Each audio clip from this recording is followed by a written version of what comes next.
sommes le dimanche 30 novembre 2025 et l'on se retrouve pour les chroniques du soleil, ta guidance qui t'indique, si tu n'en as pas conscience, quelles sont tes qualités, tes atouts, tes points forts, tes richesses intérieures, tout ce qui est un pilier de ta réussite, de ton épanouissement, de ton accomplissement, de ton bonheur, tout simplement. Cette semaine, j'ai effectué mon tirage avec l'oracle Magic Soul d'Eve Corrigan. La première carte que j'ai tirée est celle de la Kitchen Witch qui te parle de nourriture, d'influence et d'inspiration. Alors, je pense que cette carte est à prendre au sens figuré, hein.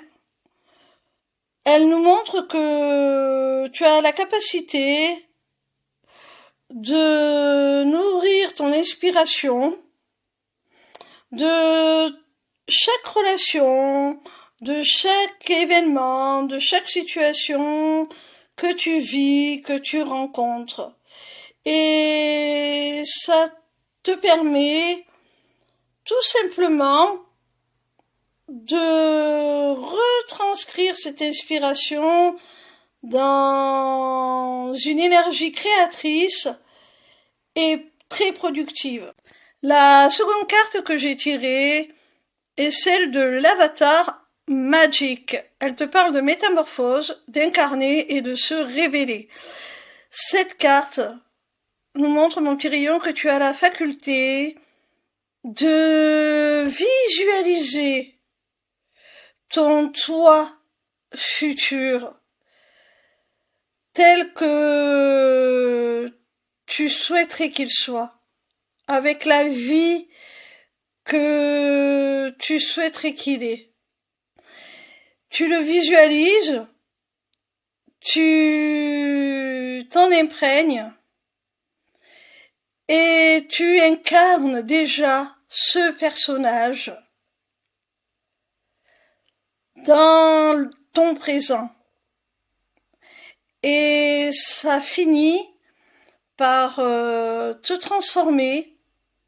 Tu deviens réellement déjà cette personne que tu souhaitais être.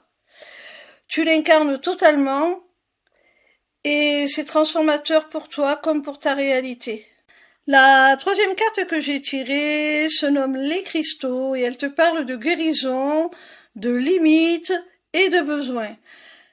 Cette carte, elle nous dit tout simplement que tu es quelqu'un qui sait respecter ses limites, qui sait quand il les a atteints, qui sait ne pas outrepasser celles-ci pour continuer à pouvoir répondre de façon efficace à ses besoins et ne pas s'épuiser, ne pas épuiser ses ressources, de quelque nature qu'elles soient.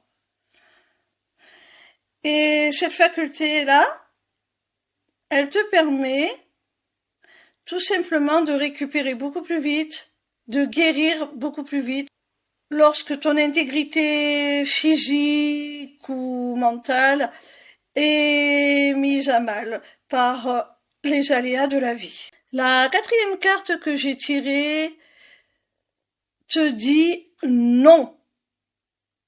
Elle te dit stop, attends, stop.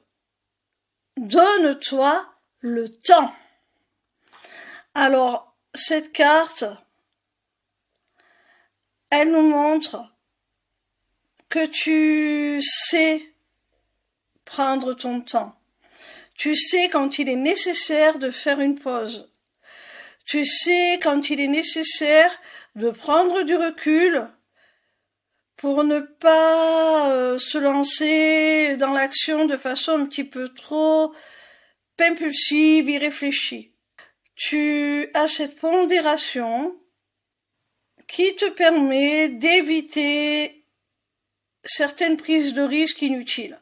La cinquième et dernière carte te dit « Crois en toi et tu auras fait la moitié du chemin, décuple ta puissance intérieure. » Cette carte, elle est évocatrice d'une grande confiance en toi. Tu crois en tes capacités. Tu crois en ta puissance. Tu crois en ta faculté à faire front aux obstacles avec efficacité. Tu sais que tu es capable, quoi qu'il arrive, de faire front aux événements et de reprendre le dessus sur ceci. Alors, mon petit rayon, ça, c'est vraiment quelque chose de très très important. C'est ce qui permet le passage à l'action. C'est ce qui permet d'oser amorcer cette action et ne pas rester inerte, figé, paralysé. Et c'est ça en définitive l'autre moitié du chemin, parce que cette carte te dit tu auras déjà fait la moitié du chemin. Eh bien là, la certitude que tu peux aller au bout de ce chemin, la certitude que tu atteindras ton objectif, ta destination, te permet d'aller de l'avant, de continuer sur cette route et de passer à l'action. C'est ça la seconde moitié du chemin, c'est ce passage à l'action.